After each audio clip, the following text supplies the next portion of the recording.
Nah, sekarang kita bahas. Dalam sebuah pohon, di sebuah pohon, akar itu perlu nggak? Bapak Ibu Saudara, pernah melihat pohon tetap berdiri, tapi nggak ada akarnya? Ada. Berarti namanya itu adalah pohon ajaib. Tidak ada akarnya, tapi berdiri, bahkan tetap hidup dan berbuah lebat, nggak ada akarnya. Itu pohon ajaib dan saya tidak pernah menemukannya. Itu pohon yang berhantu atau apalah. Tapi sebuah pohon, Bapak Ibu sekarang, pasti punya akar. Fungsi utama akar bagi pohon apa? Udah belajar biologi kan? Apa? Untuk apa? Untuk mencari makanan sekaligus menemukan air, sehingga dialirkan ke batang, dahan, ranting, dan daun. Itu fungsi utama sebuah akar bagi pohon.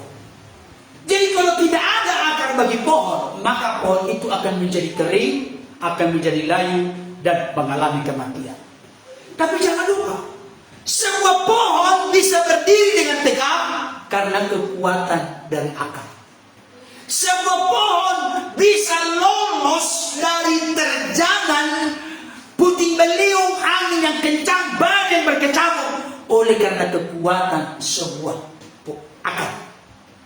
Sebuah pohon ketika akarnya makin besar, maka biasanya pohonnya makin besar. Iya, puji Tuhan, masih bentar.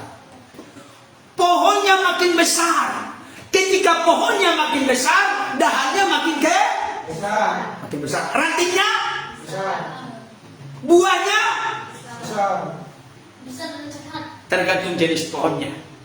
Tapi yang jelas, yang mau saya katakan, ketika semuanya pohonnya besar, dahannya besar, rantingnya besar, bahkan buahnya banyak, berarti beban dari akar makin berat. Kalau misalnya bayangkan, ini filosofinya bagus, saudara. Perhatikan baik, perhatikan. Kalau misalnya pohonnya makin besar, ini gambaran hidup kita ini. Kalau misalnya pohonnya makin besar, dahannya makin besar, rantingnya makin besar, buahnya besar-besar dan melimpah, tapi akarnya makin kurus, makin kecil, apa yang terjadi? Akan roboh karena dia tidak akan mampu menanggung, memikul beban yang begitu berat dan besar. Tidak akan bisa ditanggung dan dipikul. Saudaraku yang dikasihi oleh Tuhan, saya mau sampaikan saat ini, ada satu contoh yang sangat menarik yang saya baca, dan ini sangat mengherankan, merupakan sebuah keajaiban juga. Kita tahu bersama, Yesus saat-saat terakhir sebelum ditangkap, menghabiskan waktunya dengan ke-11 muridnya di Taman Getsemani. Kenapa 11? Karena Yudas Iskariot sudah berpisah dari Yesus dan murid-murid. Yudas Iskariot, dia pergi membangun kesepakatan dengan imam kepala Torah Yahudi, berapa yang akan kalian berikan kepada aku supaya aku menyerahkan dia kepadamu. Nanti kan Yesus diserahkan dengan cara dicium. Tapi di saat-saat terakhir dalam kebersamaan dengan 11 muridnya, Yesus menghabiskan waktunya saat-saat terakhir sebelum ditangkap di Taman Getsemani untuk berdoa dan bergumul kepada Bapaknya. Termasuk salah satu doa yang sangat terkenal dari Yesus apa? Ada yang tahu? Oh, bukan, itu bukan Taman Getsemani. Doa itu biar supaya mereka semua menjadi satu, sama seperti engkau Bapa dan aku satu adanya, supaya Bapa dimuliakan. Itu doa di Taman Getsemani.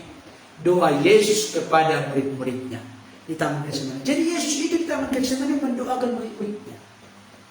Tapi dengarkan baik, dari informasi yang saya dapat, ternyata di Taman Getsemani itu ada sebuah pohon yang sangat besar. di zaman Yesus. Sudah lebih dari 2000 tahun. Sampai sekarang pohon itu masih ada di Taman Getsemani. Berarti sudah lebih dari 2000 tahun. Orang-orang yang datang ke Taman Getsemani melihat hal itu, bahkan saking kekar dan besarnya akar-akarnya sampai terlihat sebagian di permukaan tanah. Bapak saudara pernah melihat seperti itu? Karena saking besar-besarnya akarnya itu jadi terlihat apa akarnya itu. Pernah ya? Sekalipun tetap juga masih ditutupi oleh tanah sebagian, tapi terlihat dia, jadi muncul dia keluar. Begitu besar-besar. Pohonnya besar, dahannya besar, rantingnya besar, daunnya begitu rimbun. Bayangkan, 2000 tahun lebih bisa hidup. Tidak bisa dipungkiri, itu oleh karena akar-akarnya menghujam begitu dalam ke dalam tanah untuk mencari makanan sekaligus untuk mencari air sebagai suplai kehidupan bagi pohon dan ranting buahnya, termasuk juga daunnya.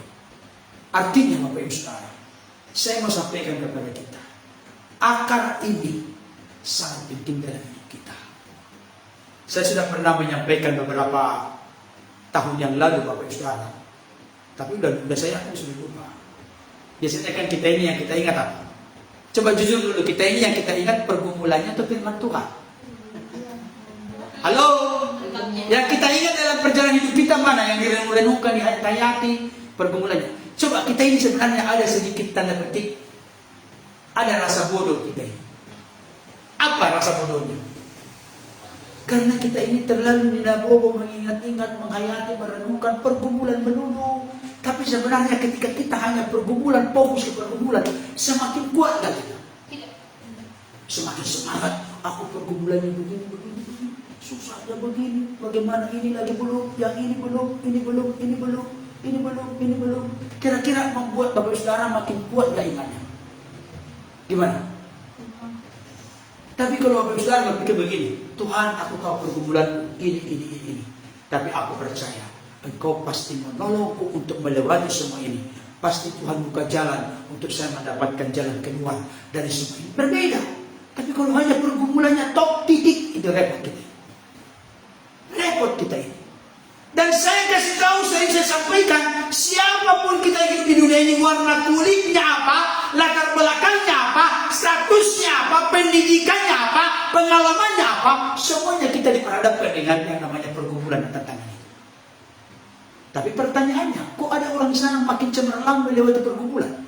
Kok ada di sini ketika ada pergumulan justru mau meminum baygon rasa stroberi? Kenapa bisa berbeda? Berarti sikapnya dalam meresponi menanggapi masalah itu berbeda-beda Bapak Ibu Saudara. Dan saya mau kasih tahu, akar ini gambaran sangat penting bagi kita. Sekalipun sangat sulit kalau digali, ya. Biasanya akar itu tidak terlihat.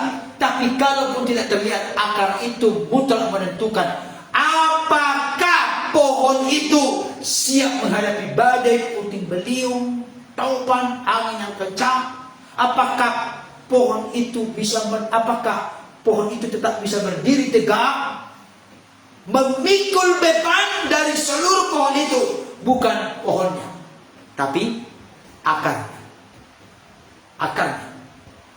Bapak Saudara, di kampung kita ada enggak kelapa? Kalau di kampung saya ada. Saya sudah pernah bercerita itu ya.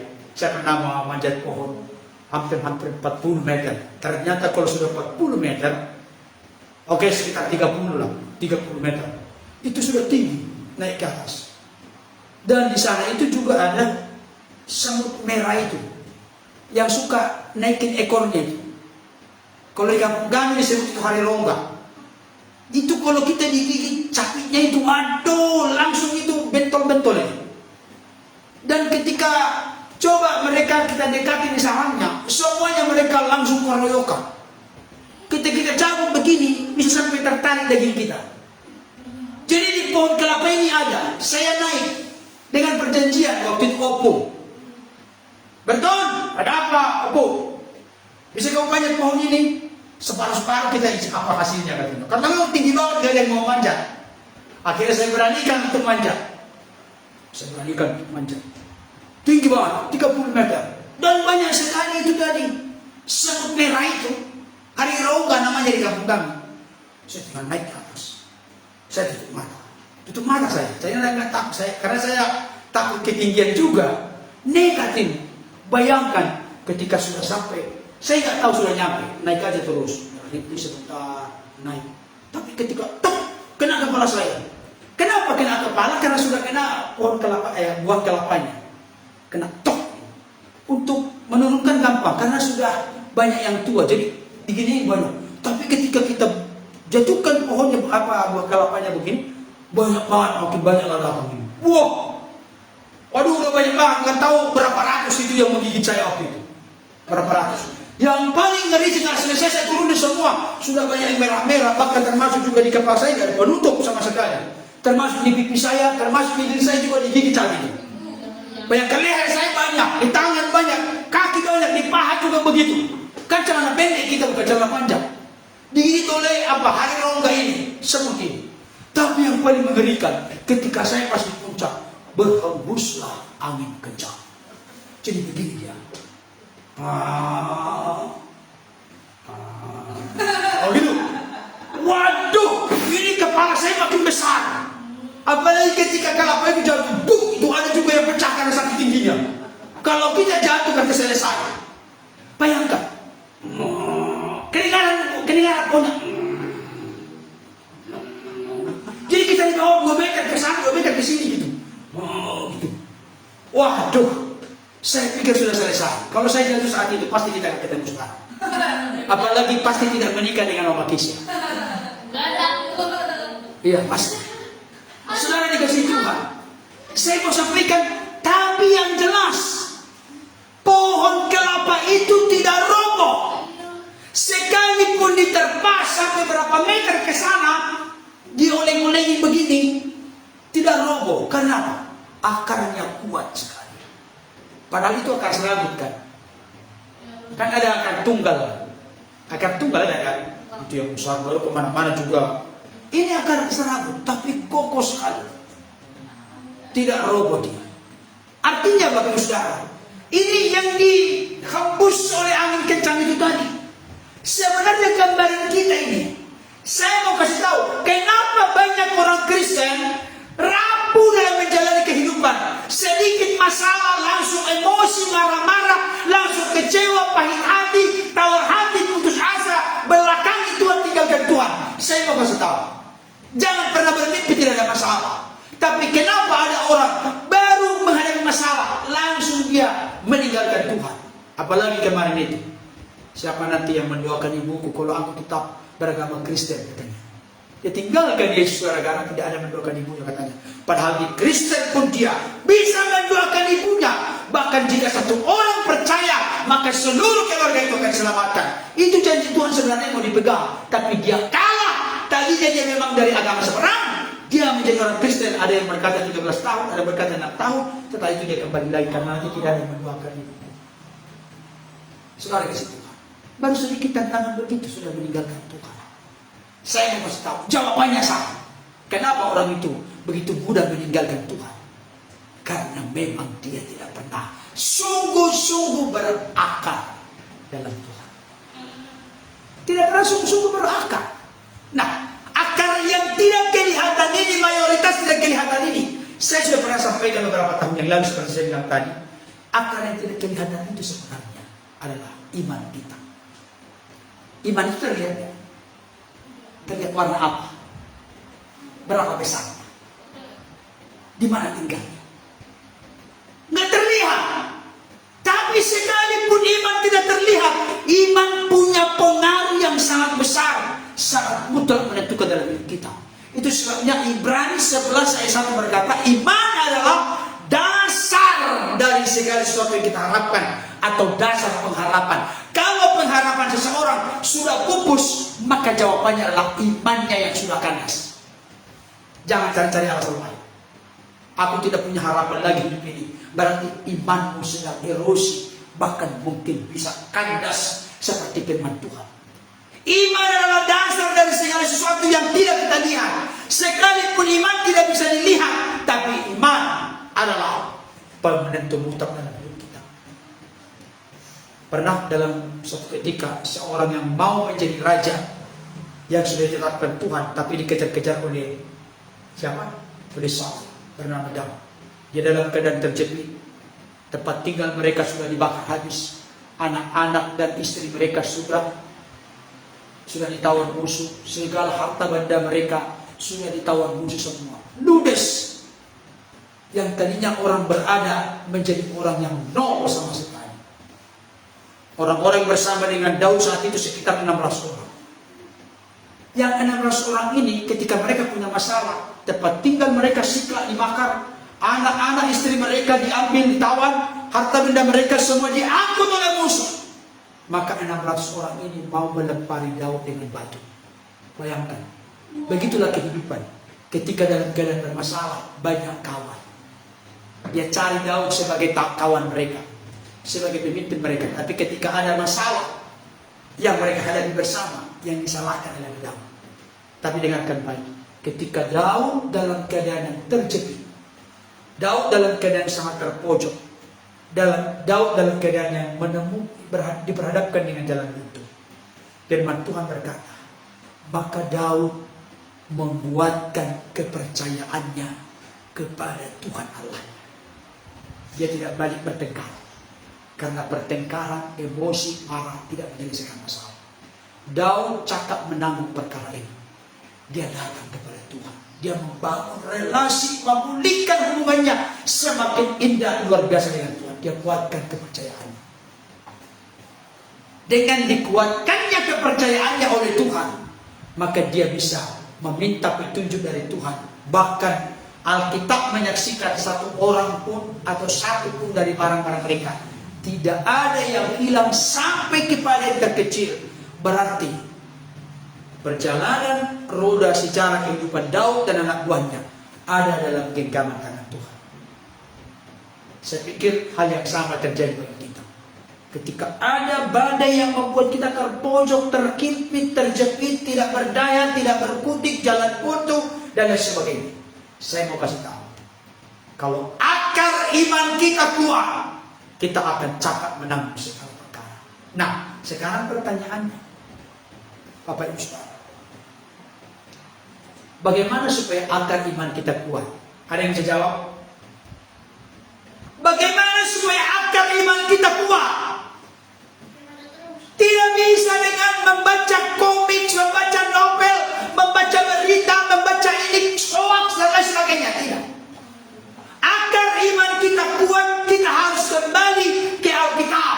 Roma 10:17 berkata, kalian tahu? Jadi iman timbul dari pendengaran, dan pendengaran akan firman Kristus. Akar iman kita menjadi kokoh, kuat, tangguh, tak tergoyahkan, sama seperti rumah yang didirikan di atas batu. Ketika turun hujan, angin melanda, datang banjir, rumah itu tetap kokoh dan tidak terjadi apa-apa karena didirikan atas dasar batu. Apa kuncinya didirikan atas dasar batu? Mendengar dan melakukan firman Tuhan seperti orang bijaksana. Saudara dikasih Tuhan, saya mau kasih tahu, firman ini penting bagi kita. Jadi kembali lagi kepada firman. Makanya menjadi koreksi, introspeksi dan evaluasi yang sangat serius bagi kita saat ini. Saya kasih tahu, sesibuk apapun Bapak Ibu Saudara, selelah apapun kita, ini teguran bagi saya secara pribadi, teguran bagi keluarga saya, teguran bagi Bapak Ibu Saudara, teguran bagi kita semua. Kadang-kala kita ngomong ke Tuhan, Tuhan aku super sibuk, mohonlah mengerti akan daku. Jadi kita ini selalu bicara kepada Tuhan supaya Tuhan mengerti kita. Tapi nggak pernah, Tuhan aku mau mengerti Engkau. Siapa yang sudah begini kelas di sini? Dalam perjalanan hidup, sudahkah aku hari ini menyenangkan Tuhan? Coba-coba Bapak Saudara, seringkali kita berkata, Tuhan senangkan dong aku, hibur dong aku, kuatkan dong aku, dengarkan dong doa-doaku, pokoknya apa saja Tuhan. Tapi pernah kita berpikir perasaan Tuhan? mayoritas orang-orang Kristen yang belum dewasa dalam Tuhan selalu fokus kepada satu komitmen. Tuhan mengerti perasaannya. Tetapi orang-orang yang sudah bergerak ke level yang lebih tinggi, dia berkata, Tuhan, semakin aku bergerak, berbicara, berkata-kata, berpikir, berbuat dalam hidup, aku mau memperhatikan perasaan Tuhan dengan segala gerak-gerik hidupku. Kalau kita sudah masuk ke sini, sangat dahsyat luar biasa. Dan jangan lupa, satu ayat yang sangat terkenal dalam kekristenan yang sudah digubah menjadi daun. Mazmur 119 ayat 105. Firman-Mu itu pelita bagi kakiku dan terang bagi jalanku. Perhatikan Bapak Saudara. Hidup ini ada tantangan, ada kesukaran, ada kesulitan, ada saat-saat gelap yang harus kita lewati. Tahu ayatnya di mana? Sekalipun aku berjalan dalam lembah kekelaman. Ada lembah kekelaman, lembah kesusahan, lembah tantangan, lembah kesukaran, lembah kesulitan, lembah penderitaan dalam hidup kita. Tapi saya kasih tahu, kenapa banyak orang stres dan putus asa, kecewa dengan Tuhan? Karena tidak ada yang menuntun, memimpin langkah hidupnya. Padahal firman itu pelita bagi kaki kita dan terang bagi jalan kita. Bagaimana ngerinya, susahnya hidup seseorang tanpa firman, ibarat dia berjalan dalam kegelapan. Dia tidak tahu di mana ada selokan, dia tidak tahu di mana pohon tiang listrik ada, ditabrak saja. Karena apa? Karena tidak ada terang. Saya sangat terharu dengan satu ilustrasi.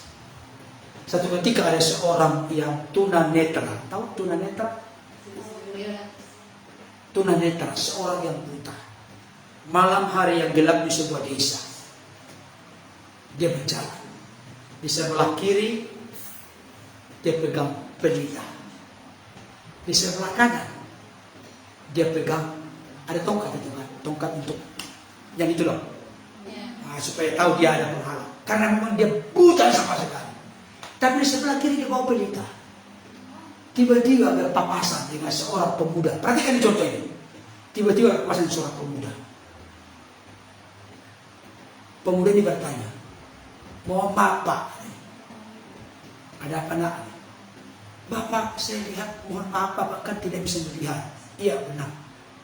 Tapi saya aneh berpikir, kenapa maksud nak? Kok Bapak bawa pelita padahal Bapak tidak bisa melihat?" "Tahu gak apa kata Bapak itu jawabnya?" "Iya, nak, benar, memang saya tidak bisa melihat. Tapi kamu tahu gak nak, kenapa saya bawa pelita ini kalaupun saya tidak bisa melihat? Barangkali nanti ada orang yang berjalan di sekeliling saya supaya mereka bisa melihat dengan terang." Nangkap gak maksudnya? Nangkap gak? Contohnya nangkap gak?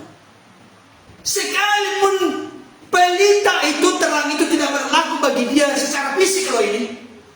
Kalau firman, jangan sampai kita buta rohani tentang firman, akan menjadi celaka, akan menjadi berbahaya dalam konteks kerohanian kita.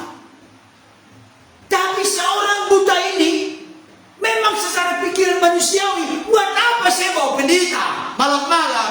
Orang saya tidak ada gunanya, mau ada malam, mau siang, mau sore, mau pagi, mau apa, gak ada bedanya sama dia karena buta sama sekali, black. Tunanetra.